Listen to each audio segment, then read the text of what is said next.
Os juros de obra são um absurdo. Eu prefiro pagar a prestação do financiamento durante todo o período de obra e já ir diminuindo meu saldo devedor. Errado. Eu te digo que com esse vídeo hoje, tu vai transformar a tua visão e o teu entendimento sobre juros de obra quando a gente compra um apartamento na planta, financia ele com o banco e paga os juros de obra durante todo o período da construção. Fica comigo até o final. Eu vou fazer um exercício super prático e realista, onde de um lado eu vou pagar os juros de obra durante ali o período de construção e no outro lado eu vou simular se eu pagasse as prestações do financiamento normais da fase de amortização, que são, na verdade, as prestações que eu começo a pagar no pós-chaves e começa a diminuir, de fato, meu saldo devedor. Vocês vão ver, é incrível a diferença que faz nos números e, como eu falei, vai mudar a tua visão. Os números que servirão como base para a nossa análise serão financiamento, captação de crédito de R$280 mil, na linha de crédito do SBPE, modalidade poupança, taxa de juros anual 10,5% ao ano, sistema de amortização Price. E eu vou fazer aqui um exercício que o período de construção vai ser 30 meses. Então, com esses números, com esse financiamento durante esse prazo, eu prevejo que o custo dos juros de obra serão R$42 mil. Se eu fizer uma média, 42 mil, dividido por 30, 1.400 por mês. Agora, vamos supor que eu fosse pagar o financiamento ao longo desses 30 meses. Então, eu estaria na fase de amortização. Baseado nos números que eu falei anteriormente, a prestação desse financiamento ela iniciaria 2.560. Pagaria ao longo dos 30 meses, consideraria a TR dos últimos 30 meses, que a média é 0,2%, a TR corrige sempre o saldo devedor do financiamento, e o custo ao longo de 30 meses seria de 78.153. Mais importante, sabe quanto é que seria teu saldo devedor daqui a 30 meses no financiamento? Lembra que era 280 que tu captou? Pois é. O custo estaria em 287.685. Por quê? Exatamente porque a gente tem uma TR aí corrigindo o saldo devedor.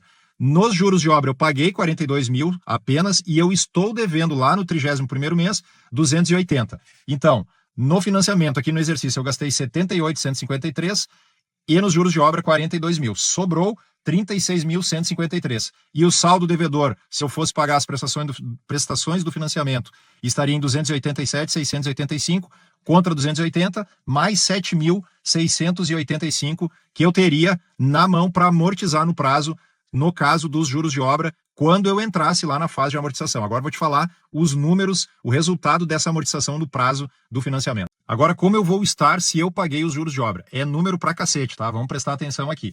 Se eu paguei os juros de obra, recebi as chaves, estou lá no 31º mês. Eu estou devendo exatamente os 280 mil que eu captei e a prestação é a mesma aquela que apareceu na minha análise de crédito quando eu comprei o apartamento, 2.560. O prazo do financiamento, eu não citei ainda, é 420 meses. Então eu entro agora e tenho esse prazo, exatamente esse financiamento.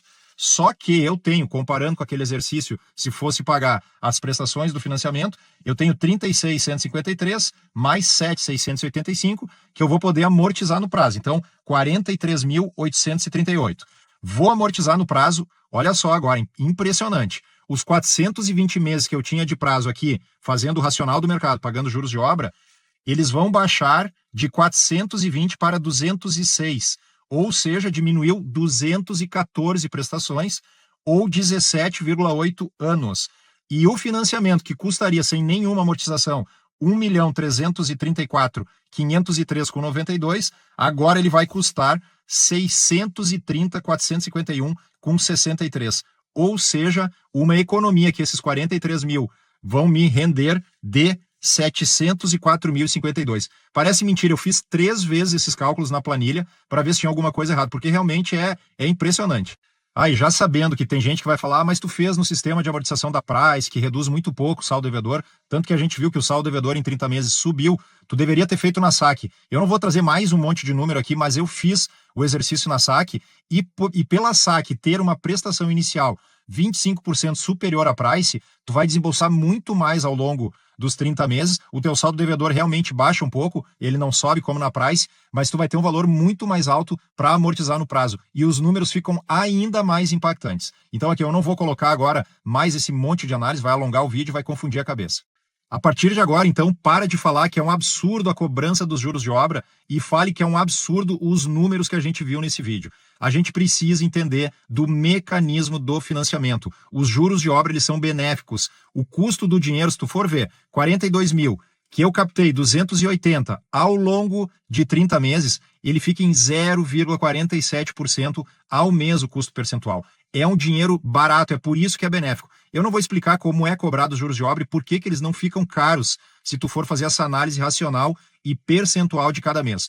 Entenda os juros de obra e faz aqui o que os números deixaram claros. Se tu tem uma prestação de 2.560, os juros de obra eles começam mais baixos. Então, talvez, no primeiro mês você vai pagar 350 de juros de obra. Pega essa diferença que é a prestação lá da fase de amortização, guarda e quando tu entrar de fato na fase de amortização do teu financiamento, tu vai lá e amortiza no prazo. Vai acontecer exatamente o que aconteceu aqui. Tu vai baixar aí um financiamento de 1.334.000 para 630.000. Vai baixar mais de 200 meses de prazo. Entende? Não reclama. E agora absurdo são esses números e não mais a cobrança dos juros de obra.